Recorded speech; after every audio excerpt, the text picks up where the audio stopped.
So, exploring the shell types, the shell program that the system starts depends on your user ID configuration. For example, in the etc passwd file, the user ID has its default shell program listed in the field number 7 for its record. So the default shell program it started whenever the user logs into a virtual console terminal or starts a terminal emulator in the GUI that we have discussed in our previous sessions. So let me take up this is CentOS. So I'll take uh, Ubuntu here. So after that we can change over. That's okay. So let me clear the screen first. Yeah. So now I'll cat etc, but before that I'll become a root user. It's not a big deal. Then cat etc and pass wd file. So if you look into this file, I'll just there is something wrong. Okay, clear. Yes, here it is. If you look into this, Ubuntu is our user. Here it is. You see here. Ubuntu is our user, and exactly here, this is the part which I'm talking about. This is the default shell of that user. When you invoke a shell, and this shell is going to be started. This shell is going to be started. That's what I'm talking about. Now, in this above in the above example, so where I have mentioned here, the Surya Charan is the user, and mm, cat etc, okay, cat etc pass wd. So in this uh, here it is. Here Surya Charan Teja is the user, and bin bash is default default shell. That's what I want to say. And similarly, the bash shell program resides uh, in the bin directory. The bash shell, whatever we are using, that resides in the bin directory. So a long listing reveals a bin bash is an executable program. So what we can do is simply, so let's go to the Ubuntu, clear the screen, and ls lf, and then bin bash. That's it. Here it is. It's a file, it's not a directory, and this is what. So here you have that bin bash uh, files. Okay, that's applicable for all others. Now several other shell programs are on this particular, for example, CentOS distribution. They include TCH, which is based off the original C shell. So okay, let's try to put up both. And okay, this is our CentOS. This is our I hope it's alive. Yes, it's alive. Now what we'll do is cat etc pass wd. So here this is also using bash, but I hope we should have cd bash, sorry, bin, and a pipeline, and a grep, and then tcsh, sorry, tch.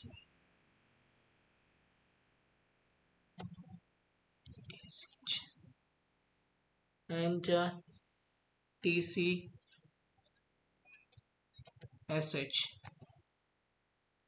No, just I want to show, but Jed new. I just want to find out.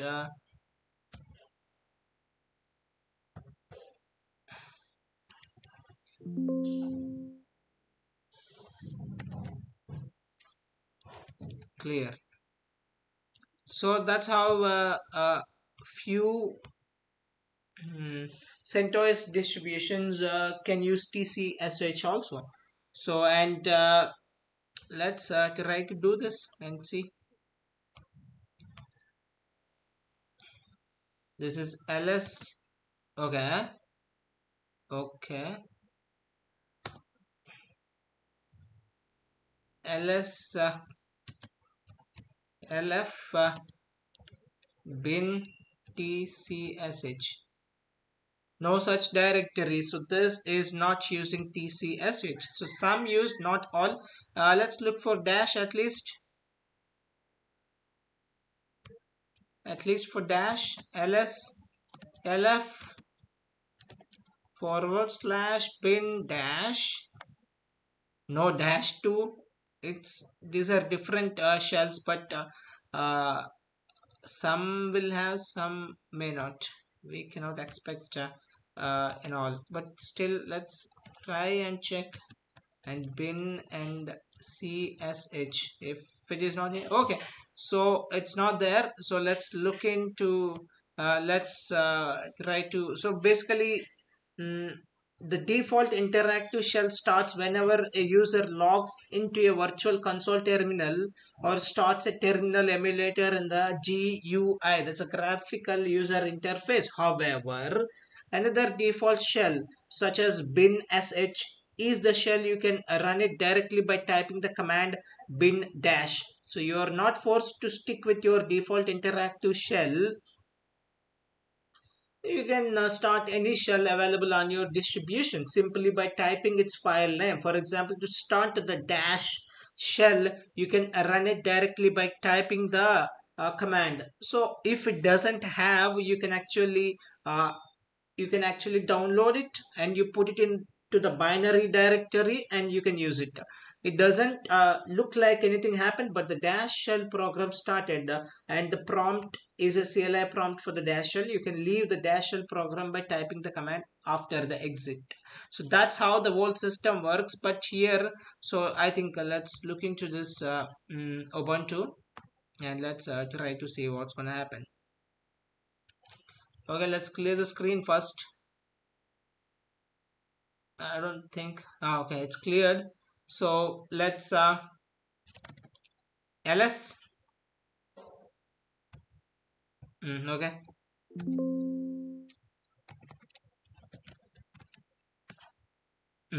So now I'll try to look for other maybe in dash bin dash.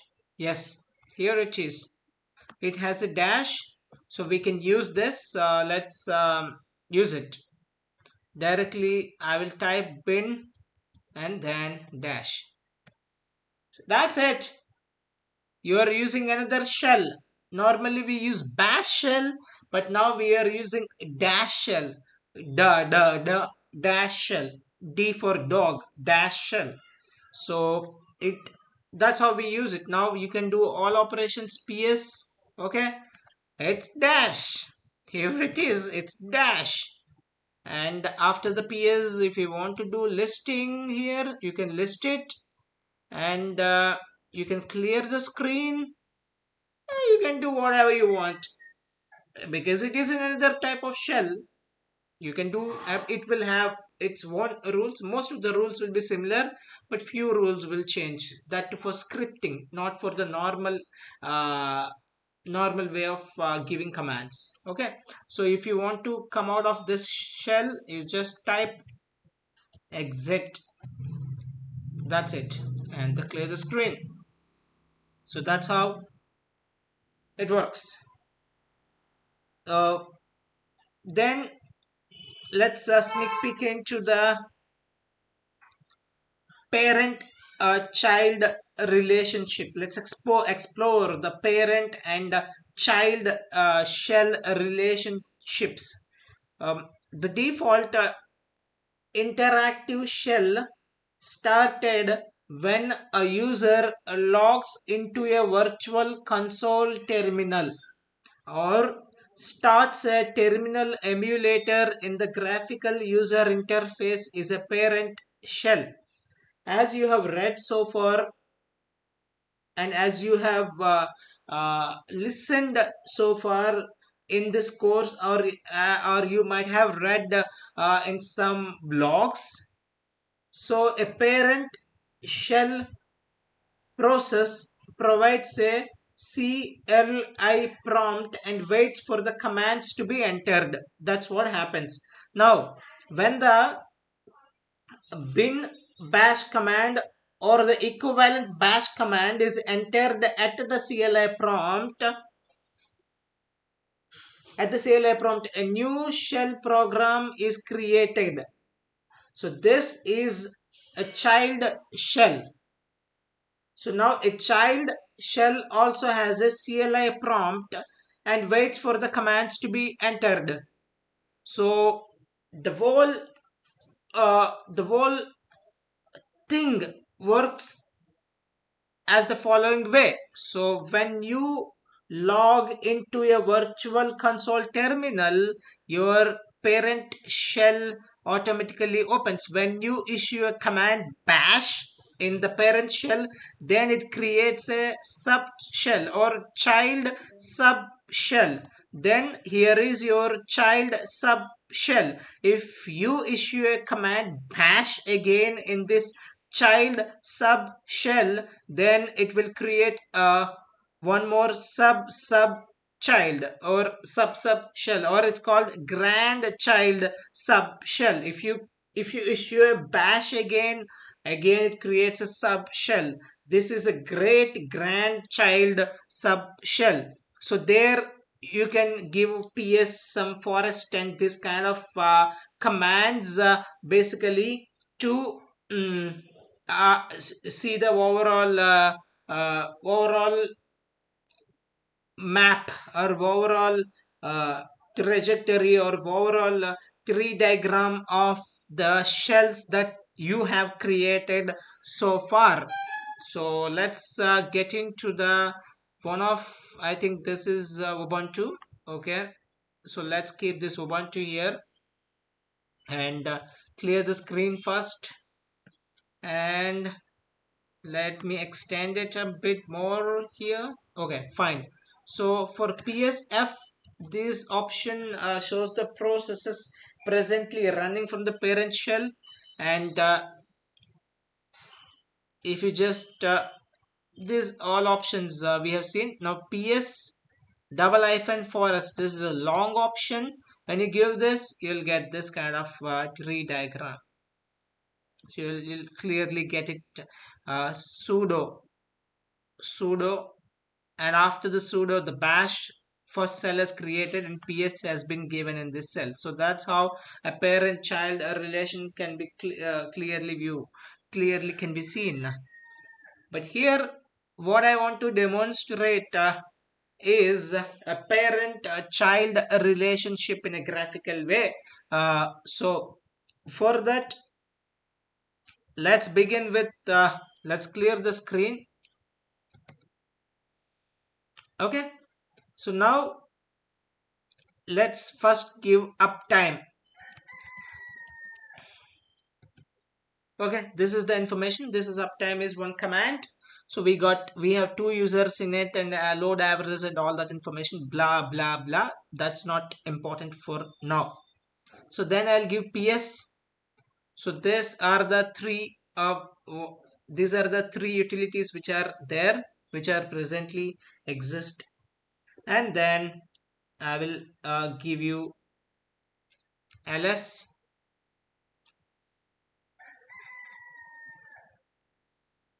then ps forest e.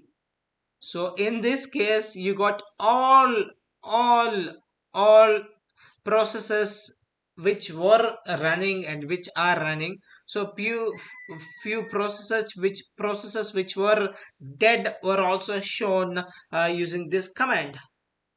Okay, so now what will we do is we will go for the demonstration of parent child subshell. So here first let's enter the bash command. Bash, this is your first thing. So after entering the bash here, a child shell is created. To check that, let's give psf. That's it. Here it is, one more bash. There is a first bash, it's a parent bash, and then second bash, and inside that we have given a psf command. So now uh, the second psf which is executed from within the child shell. From this display you can see that two bash shell programs are running.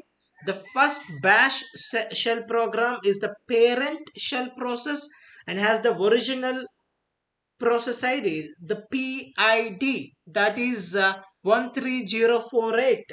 Uh, and then the second bash shell program on the child shell process has a PID of 13112. So note that the child shell has a parent process, a PPID uh, of 13048, so denoting that the parent shell process is its parent. So now let's give ps forest. Here it is. This is your parent bash, and then this is your child bash. Inside the child bash we gave this. So I'll give uptime here. Again, let's check it. Yes, it's we are still in this thing. So now what I'll do is I'll create a one more grand child subshell. So for that again I'll give bash. So now let us give a ps forest to see where are we. Here it is. This is a parent shell. This is a child subshell. This is a grand child subshell, and that's where I'm operating. And we'll create a one more bash. Okay. Of course, we are in grandchild bash, so we have only one. So I'll create bash one more time. So this time, if I go up and go down, no command set because I'm completely in the new shell. There's a great grand child sub shell. So I will give ps forest to see. Yes, that's it. Parent, child, grandchild, great grandchild. So this is how now I can do any commands. I can give any commands inside that, and then presently I'm operating in great grandchild sub shell. So now if I want to come out of this, there is only one option. Just give exit and then ps forest. See, one is done, one is gone. So now I'm in great I'm in grandchild subshell, not a great grandchild that was dead, that was exited. So I'll clear it and then I will exit it again, and then so ps forest, here it is. Now it's a child one. I'm in the child one. Now I'll exit again and then ps forest one. Okay, ps forest, that's it. So now I'm the parent. Now I'm the parent. I am the parent shell. So this is how the relation between the parent shell and child subshell works.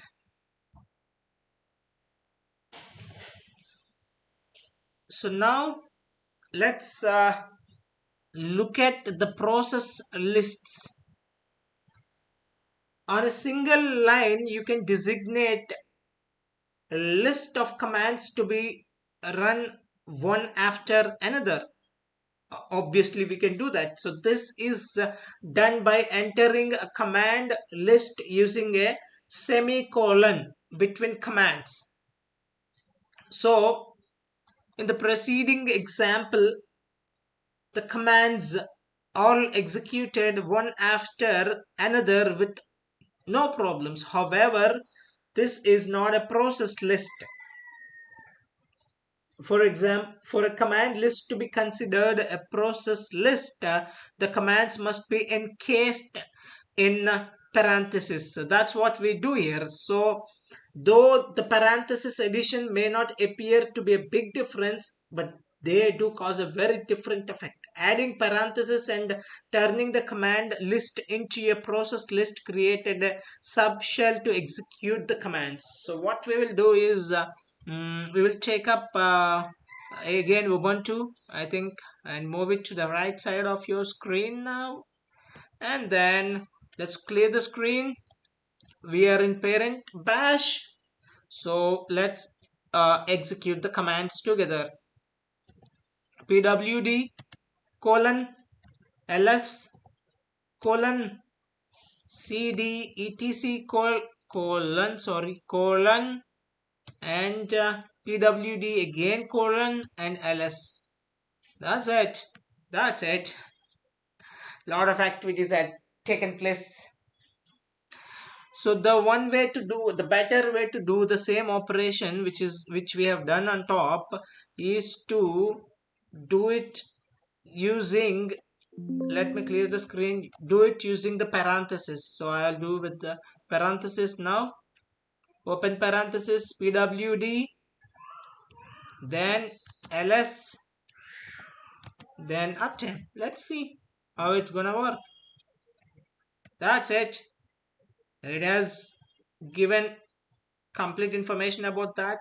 All the it has executed one by one, and finally the last command for us is, after listing the next command for us is uptime. So here it is. Here is your uptime. It's been up for 59 minutes and two users are using. One is Ubuntu, other one is a root user, and load average is 0.02 and other parameters are 0.08 and 0.04. So next, creatively using subshells. So what is creativity that you can put into the subshells? So one productive subshell method in the interactive shell uses background mode. That's what the creativity I'm talking about. So before discussing how to use a background mode and subshells together, you need to understand background mode itself. So investigating the background mode. So running a command in the background mode allows the command to be processed and frees up your CLI for other use. A classic command to demonstrate a background mode is the sleep command. Sleep command. So what happens with the sleep command? Oh, it sleeps. Yes, it sleeps. Let me clear the screen first. Sleep 10. Yeah, it's gone. You cannot access it. It's gone. Wait for 10 seconds. So after 10 seconds, so that bash has slept for 10 seconds and then no, that's a huge stuff is there. I can't form. That's okay. No, I have to search for that to show that what happened, what had happened. Okay, so that's how a sleep command helps us. So now the sleep command accepts as a parameter, as an option, uh, as an argument, the number of seconds. That's what the sleep command accepts as an argument, the number of seconds you want the process to wait or sleep. So this command is often used to introduce pauses in shell scripts. So the command sleep 10 causes the session to pause for 10 seconds and then returns a shell CLI prompt. So the sleep command was told to sleep for 3000 seconds. That means it's approximately equivalent to 50 minutes. Fantastic. In the background, when you put end in the background. So when it was put into the background, two informational items were displayed before the shell CLI prompt was written. The first informational item is the background jobs number one displayed in the brackets, and the second item in the background jobs process ID is this. So in addition to the ps command that you can use, just a minute, so here it is. So sleep 3000 and it's gone to the background. So this is what I'm talking about. I just want to demonstrate here. So when you done it, when you do this, what had happened, it had displayed two informational items on the screen. The first one is the number, that's the background jobs number, that is 1, that was displayed in the brackets, and the second item is in the background jobs process ID, that's a 2396. Now in addition to what we have done uh, uh, using this, we can use ps command also. So you can use the jobs command to display background jobs information. So the jobs command displays any user's processes currently running in the background mode. So let's do it. Yeah, yep, yep. So PSF. So here you can see these are the one which are running, and one more here you can see that sleep also. Now you can use one more command, that's jobs command. Yes, here it is. Here the jobs command is specifically used for that. It's 1 plus and then it's running. What is the work? It's a sleep. How many seconds? 3000 seconds. That too where? In background. That's how our jobs command will be helpful in finding these jobs which are running in background. So let's do one more exercise before moving to the another topic. So let's sleep for 10, sorry, just 5 seconds so that we can quickly recover back. Yeah, yes, it's sleeping. Yeah, it got up. So let's do the PSF. There is one sleep. The background job still it's running.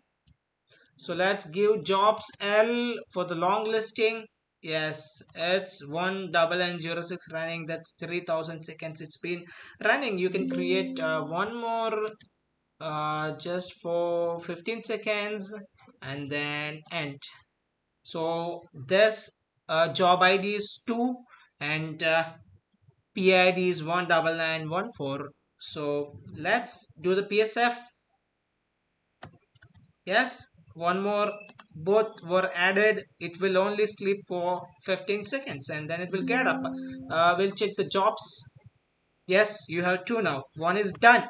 For this, I just want to demonstrate this. I just put 15 seconds. So once it is done, the job is no more active. So no more work is happening in background. So that is closed, and it will take 3000 seconds to be seconds to shut it.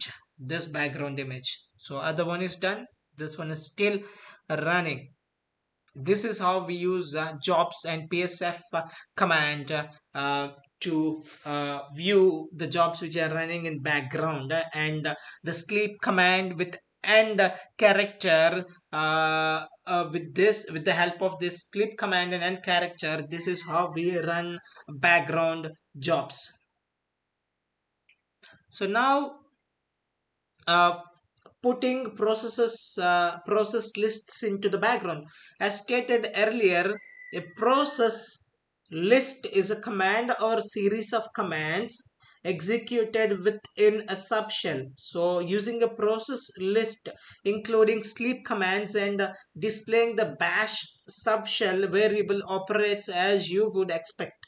So a 4-second pause occurs. For example, the if you take this example, a sleep 4 and then echo Hare Krishna and sleep 4. So what happens with this? A 4-second pause occurs. Hare Krishna is displayed indicating a single subshell level. That's a child subshell. And then another 4-second pause occurs before the prompt returns back. So nothing too dramatic here. So let's check it and enjoy the pauses. Okay, let me clear the screen first. Let me open the parenthesis. First sleep and then echo what I want to echo. One and only Hare Krishna. Then colon again sleep for 4 more seconds and then close the parenthesis. Okay, sleep for. Okay, that's my bad.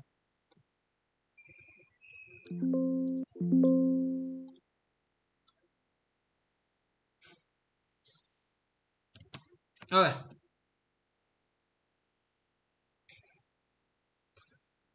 Done. Waited for 4 seconds and is still waiting for 4 more seconds and then finally came up. So let's clear it off and then this time we will put 10 second or 6 seconds to clearly distinguish sleep 6 seconds and then echo Hare Krishna and then colon and then sleep for 6 more seconds. No, don't sleep for 6 more seconds. Sleep for 10 seconds and let's close it up. So sleeping 1, 2, 3, 4, 5, 6 is done. Hare Krishna is echoed 1, 2, 3, 4, 5, 6, 7, 8, 9, 10. That's it.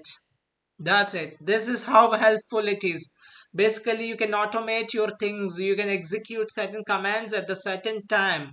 So this is very helpful. So that's the reason I have covered this concept too.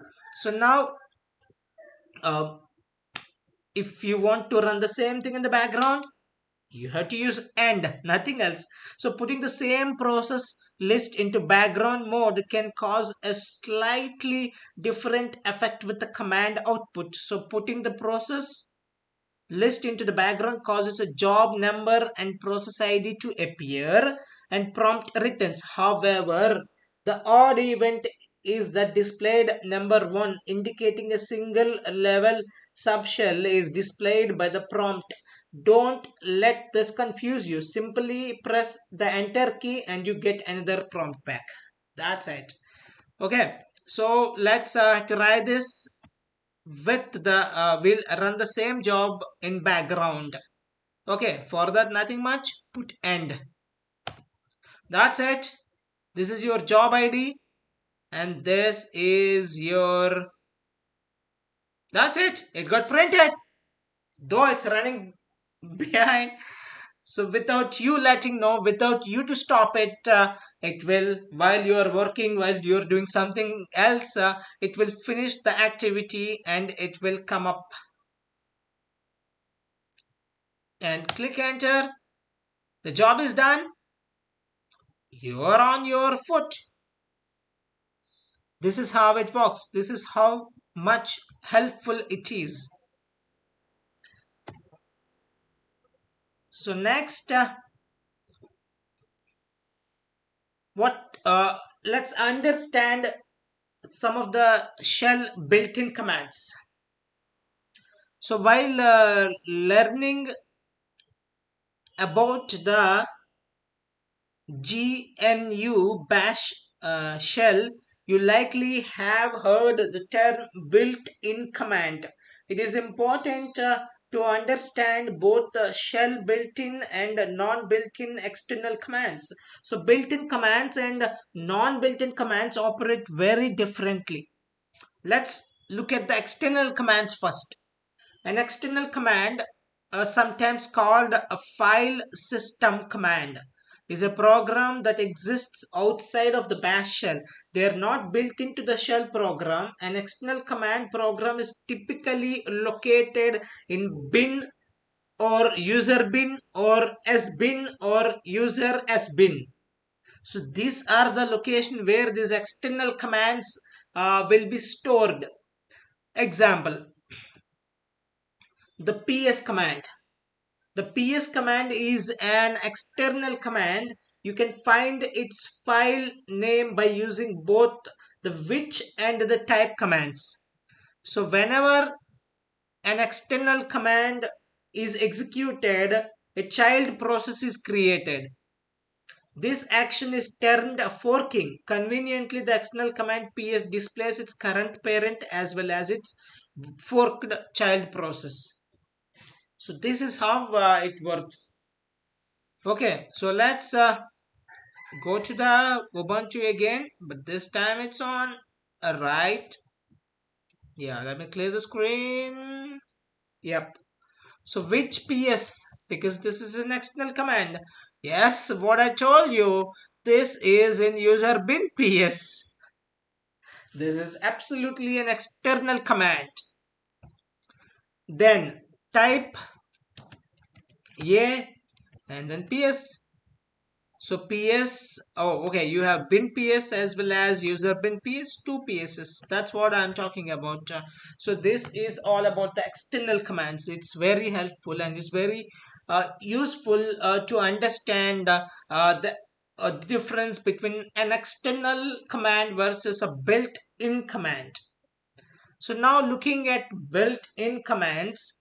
So built-in commands are different in that they do not need a child process to execute. So they were compiled into the shell and thus are part of the shell's toolkit. No external program file exists to run them. Both the cd and exit commands are built into the bash shell. You can tell a command is built in by using the type command. So let's do it. Okay, I'm sorry. Let's do it. Ubuntu, where are you? Now I will shift you towards left. Okay, let's do it. Type cd. What is this? This is a shell built-in. That's it. Now, so be aware that and type exit also. Let's check that too. Type exit. Yes, it is. Exit is a shell built-in. Now, because they do not fork a child process to execute or open a program file, built-in commands are faster and more efficient. So let's do few more exercises. So let's check type and then what is echo? Echo is a shell built-in and echo is also there in that. And which echo? Echo which are used is user bin echo. Basically, to see multiple flavors for commands, use the A option on the type command and give to find out to find out the directory of that command. From the which directory the command has been executed, you use which. Then we'll do it for the type apwd also. Let's do it one by one. So type apwd, let's get it. It's a shell built-in and this is where the location of the file. And which pwd that we are using? It's from user bin pwd. So then history A will check. Let me check it. Just a minute. History A. Nothing much. Okay, that's all. So be aware that some commands have multiple flavors. As you have seen, I'll put the screen on left side so that it would be visible. Yeah, here it is. So some have a multiple flavors. User bin example this. Uh, User bin pwd. So I have a built multiple a built-in command flavor as well as an external command flavor both. So these flavors are slightly different. To see multiple flavors for commands, use an A option on the type command that we have done it. So using this type A command shows both types for uh, each of the two commands. Note that which command shows only the external command file. Now, so let's close it. This slide. After looking into this, so now what we'll do is how can using the history command basically. So a useful built-in command is the history command. The bash shell keeps the track of commands you have used. So you can how it will do using the history command. You can recall these commands and even reuse them. To see a recently used commands list, just type history command with no option. Let us do it. History. Here it is. Everything, almost 63 commands we have used in this bash, and all are safely stored by your history. So let us do history, history, option A, nothing much, then ls A.